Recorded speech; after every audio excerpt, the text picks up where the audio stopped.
Hello, citizens of YouTube land. Sorry about this abrupt intro, but I gotta say I had to record this because, well, one, we video is slow, so it's taking us a bit to get the Boondock Saints up. But after this, we'll probably do Leprechaun Returns and maybe to kill the Irishman. But till then, here's the Boondocks.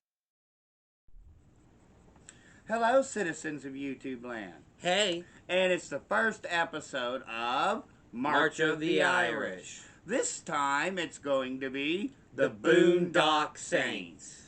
Premiered November 19th, 1999. That's the worldwide release. And it premiered January 21st, 2000 in the United States.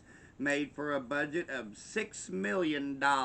It made $30,471 at the box office. However, it made $50 million in VHS and DVD rentals and sales. Yeah. For those of you who care, the film currently has a 28% on Rotten Tomatoes. Screw Rotten Tomatoes. This is actually a really good film. So the film stars Sean Patrick Flannery and Norman Reedus, which a lot of you guys may know Norman Reedus because he's actually a pretty big time actor. In fact, I think he was on The Walking Dead, and he was in a Hideo Kojima game, Death Stranding.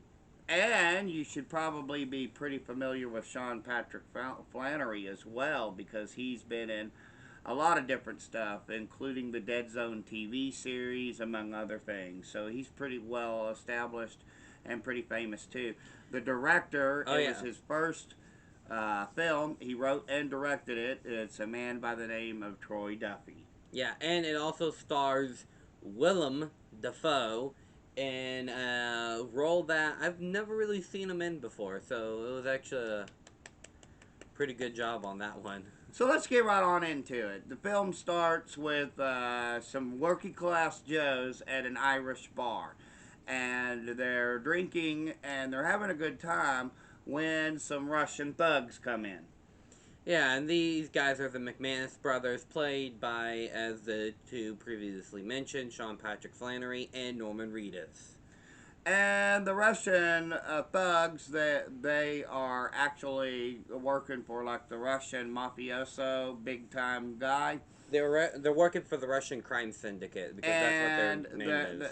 the Russian crime syndicate had just bought the bar, basically buying up all of the places, where they could establish fronts for their crimes, and they bought up the bar. And they told the bartender that he had to leave, and it's in a comedic tone, but it's a real serious illness that the bartender actually has. He has Tourette syndrome, guys, and they do make light of it.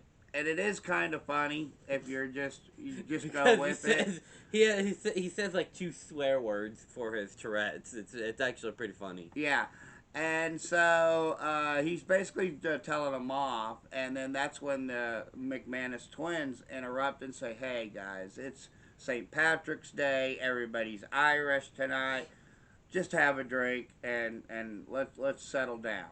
But the thugs are having none of it. So there's this big brawl, this big fight, and the McManus brothers end up killing the Russian thugs in self-defense. Yeah, and that's what even the guys even say. They're like, yeah, this was a clear cut case of self defense. Blah blah blah. So the Willem's character, he comes in. Paul Smecker, that's his name. I just remembered it. Yeah, Agent Paul Smecker comes in because he gets his own entrance music as well. It's awesome. Yeah, he just comes in and he's like a boss, and he's got his own entrance theme, and he's going over the crime scene. And there's this local Irish cop who has this theory about what happened, and then Smecker goes into what actually happened, and as he's retelling the events of what he thinks, it's portrayed and it's showed in past tense what actually happened. So that's a really cool aspect of the film, is that they do this very often throughout, and that he describes the situation as he saw it, and then realized, and then boom, that's how it actually went down. So it had turned out that they'd won the bar fight, and then they ended up killing the Russians in self-defense. After Sean's character, he is handcuffed to the toilet, right? He's got his wrist handcuffed behind the toilet. He, with all his strength, he lifts up this toilet up off of its foundation. He runs over to the balcony. He's measuring, he's aiming, and he goes, bloop, and the toilet just goes right on the Boom! dude's head. Instant kill because it drove his head into the ground. Yeah. And then afterwards, the younger brother, he takes the lid of the toilet and just like boom, boom, boom, Which is something, to the other guy with the head injury. Which is something, by the way, that you see again in the ending of Saw. Oh yeah. Maybe they lifted it actually from the Boondock Saints. Yeah. So yeah, and then that's all that and stuff, and so they're sleeping. You know, they're having this dream, and apparently the way that they're doing this is that they're called by God Himself to take out the Russian mob. And the Italian mob. Well, anybody, really, that's done evil. Real evil. Murdering, lying, all that stuff. Drug dealing. You know, the worst of the worst. So they receive a call from God Himself to act as vigilantes in South Boston. That's basically what they were going with, and we're like, okay, film, we buy it. Go ahead. So they make a list and they eliminate some mafiosos, right? I've forgotten to mention that there's this other character. He's kind of the funny man, Rocco. He's one of my favorites in the film. And Rocco comes in and he's disguised as like a valet type of guy because he's at a hotel, and he was sent to kill the mafiosos. But they only equipped him with a 6-shooter. There were 9 guys. It was a setup, y'all. It was a setup. And when he realizes that, that's when he decides he's going to join his friends, the McManus twins. Yeah, and then we find out also later in the film, whenever the guys get killed, we also then see... It's down there, Dad. We also then see Willem Dafoe's character, Smithy. Is that his name? I can't remember. I just said it earlier, but we see him and he's in bed with this other dude, and it's like, you know, and I forgot that I was like, oh my gosh, he's gay, and then yeah, and guys, this is the type of character in Hollywood that is a positive gay character. Like he is, even though he does call the other stereotypical one the slur. Yeah, I forgot about it actually, guys. I was a little shocked when I was like, oh wow. I mean, because he is. He's not your typical one, you know? And he, as the movie progresses, though, you could see that he's getting a little more unhinged because they're covering up their crimes, because they are crimes. They're covering up their crimes very well until they are ambushed by some mafioso. Well, by one, actually. They have to. This has been such a problem for them all. And they think that it's Rocco that's doing it, but it's actually the McManus brothers, the Italians. It's been such a problem for them that they have to call in Il Duce. Yeah, or the Duke. And Il Duce, as we've seen, he is in like this supermax prison, y'all. He's got this, he's in this cage. They've got all these restraints on him, but he's granted parole because of the Italians. And so he goes to ambush them. And he ends up shooting Rocco's finger off. And as Paul is having a mental breakdown because he can't figure it out. Because they actually did something really well, which was cover up the blood with ammonia. And he just goes berserk. He's like, who the F are these guys? Who the F are these guys? And he falls into the bushes and he finds the finger. And that's what leads him to them. And Rocco wants to take him out. But the McManus twins are like, nah, man, we can't do that. He's actually a good guy. He's on the right side. And so then Paul gets like really drunk, right? And he goes and he stumbles into a Catholic church because he's never really been one of faith.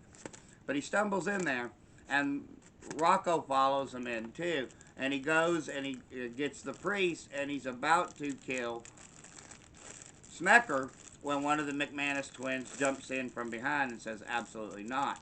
And that's when Paul decides he wants to help them because of the system. You know, he's arrested every dirtbag on the street only to see them come right back out on the street again. So he wants to help them, and he lets them know ahead of time about what they're going to do next. And he, Paul, Oh, this is funny. he arrives to the Don's house. The McManus twins and Rocco have been captured. And Rocco is killed, by the way. Yeah, spoiler alert. Yeah, he arrives, and he is. I don't know how to really say this because of the day and age that we live in. He's dressed like a woman, guys. Like, Yeah. Yeah. A woman of the night. And so he goes and he's kissing and he's making out with this guy, and the guy gets all and he says, "Okay, let's go." So they're gonna go do their thing that's when Paul reveals that it was a charade, and then proceeds to knee this guy several times, and where the sun never shines. And then he shoots him in the head, which is awesome. And then it turns out that the Duke was sent there to take out the McManus brothers, but then it turns out that he is actually their father. So yeah, and then they find out that, and then they like burst into this courtroom. By the way, this is awesome. The climax of the film. They burst into this courtroom, and then they said that they're going to take out every scumbag in Boston until it's clean. And so then they basically shoot the main Don straight in the head in front of all these people. And like a ghost, poof, gone, disappeared. Yeah. And so the film ends with interviews about the Saints, if they're doing what's right or if they're doing what's wrong. You know, it's actually a clever device because we often see this. We saw this, and I don't mean to bring this up, but we saw this pretty recently. And how this kid I'm not even going to really say because most of y'all know, but this kid that's been in the news, they've made him out to be either a hero or a villain. Oh, okay, I know which one you're talking about now. And so we'll kind of end it on that one. Guys, this is a pretty good film. You can find it on Tubi and I think Amazon, and it's available on DVD. Yeah. VHS for you dinosaurs out there like myself. And also Blu-ray streaming services. You can find it just about anywhere. Yeah. If you're looking for a pretty decent action film that moves at a very quick pace, you can't go wrong here. I give it a 4.5 out of 5. What say you? I also give it a 4.5 out of 5. So, but for those of you who have seen the Boondock Saints and you think that it is the worst film that has ever existed on the face of the planet, and you clearly agree with the Rotten Tomatoes score, well, you're not really in the majority of people's opinions because the movie made $50 million, so what you going to do now about that? But, hey, just remember, we're just two idiots with a digital camera. Our opinions do not matter, except they actually do, because we have a YouTube show, except they actually don't. So, having said all that, guys, stay tuned for the next episode of March of the Irish, which is going to be Leprechaun Returns. So, we'll have that one out very shortly. I don't know exactly how many because March is running down, but we will have a few more videos with this as well. Maybe two more after Leprechaun Returns. Yeah, So, Kill the Irishman and one more after that.